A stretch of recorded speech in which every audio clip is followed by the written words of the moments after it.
Yesterday, we shared our interview with Rabbi Daniel Weiner of Temple Deher Sinai, marking 1 year since the October 7th terror attack on Israel.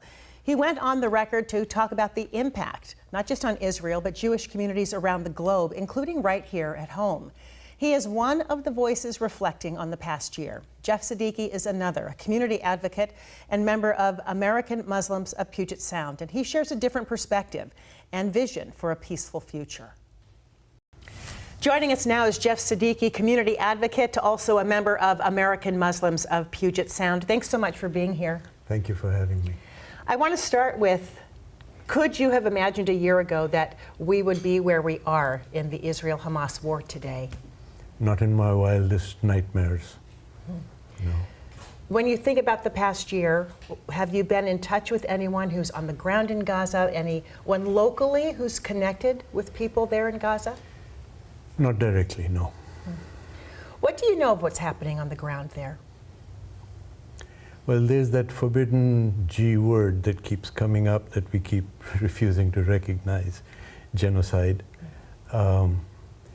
It's the sad thing is it's happening in other countries as well, but we're paying for it with our money and our weapons, and that makes me directly culpable. Expand on that idea.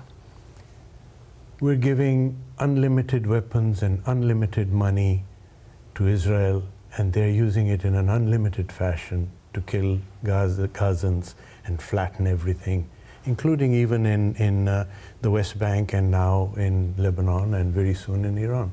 You know, Israel will argue and has argued emphatically that Hamas is using its own people as shields in schools, in churches, yes, in religious places, and that's part of its strategy, that it's really responsible for the destruction of its own people. Well, that's a very convenient argument, but when you have a very limited space with 2.3 million people stuck in there, and this is not a regular army, these are resistant fighters who are spread all over. Like in World War II in France, there was the Maquis and the other resistance fighters. They weren't in barracks where the Germans could pick them off. They were in villages living a normal life. These people are in villages, in cities, living a normal life. To say they're hiding behind civilians is only a very thinly veiled excuse to kill people at will. How do you imagine then Israel should fight this war against this type of enemy in an effort to defend itself? Well, by not creating a situation where this group becomes an enemy. Most of the people in Gaza are not residents of Gaza. They've been kicked out of Israel twice over in 2 different times, and now they're in Gaza. Now they're being kicked out again. The best thing would be for Israel to come to a reconciliation. And yes, they can say they will never agree. Well, you know, France and Germany were at loggerheads with each other forever. Britain and France were at loggerheads with each other. I don't believe in a forever enmity. I think if people, the stronger people take the first step, the weaker people will reach out. But if you don't give them a chance and you keep crushing them, you're only making more enemies than you really need. And nobody needs enemies. When you talk about the loss in Gaza, the numbers really are staggering. The Gaza Health Ministry reports at least 41,000 killed.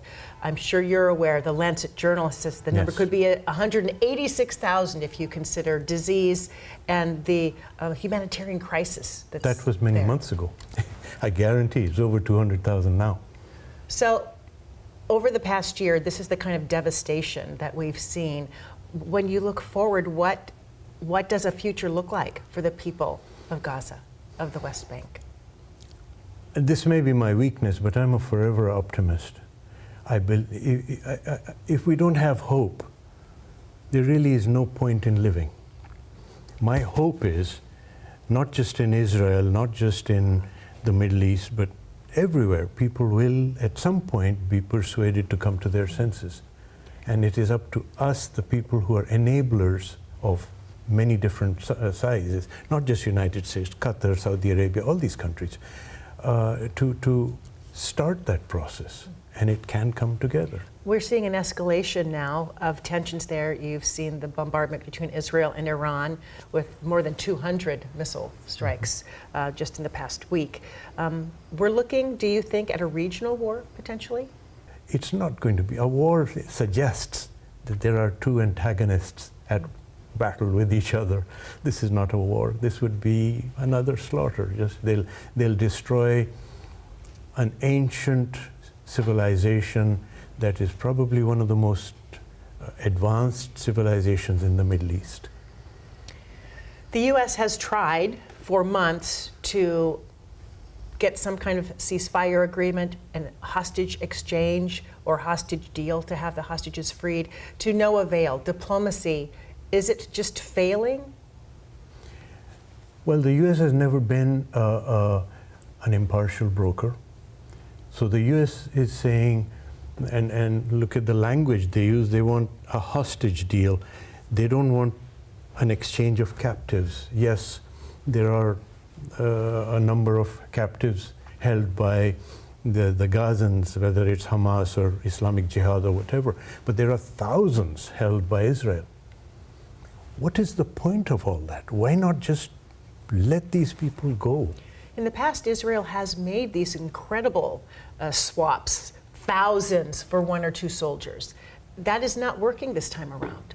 Why not? It can't, because every time they release a few hundred, they sweep in another few hundred. The totality of the captives held by Israel is only increasing. It doesn't go down. Let me ask you this. Do you believe that Israel has a right to defend itself? Yes, to but be this a is sovereign not, nation? Yes, but this is not a defense. And a sovereign nation does not mean a nation that has kicked out the original inhabitants and made a land for itself as an exclusive entity. That is not the definition of a sovereign nation. Many Arab countries are calling for a two-state solution, but Israel has not been wanting to agree to that. Do you see that as the solution long term? I don't believe so. What is the solution then? Now, you're going to laugh or cry or kick me out, but the solution in my mind is one state with Christians, Muslims, and Jews living together. And no, it's not going to be a peaceful transition. It never is. But that first step has to be taken. And it can have protective fences around it that would protect not just one side, but both. We can't argue for safety and security for Israel and nothing for Palestinians. One state, and it will be the most prosperous state in the Middle East. I guarantee that. Any final thoughts for us on this 1 year that we're marking? I just hope our politicians come to their senses and take the lead. I know it's dangerous. It's like going to the third rail, but stop this hostility, this war, this bombing. Stop it in Gaza, stop it in Lebanon, stop it in Iran. Just stop, absolutely. Thank you so much, Jeff Siddiqui, for being with us. We appreciate it. Thank you for having me. Thank you. You can see this interview. You can watch my one-on-one with Rabbi Daniel Weiner as well online at king5.com on the record tab. You can also see this on our streaming app, King 5 Plus, available on Roku, Fire TV, and Apple TV.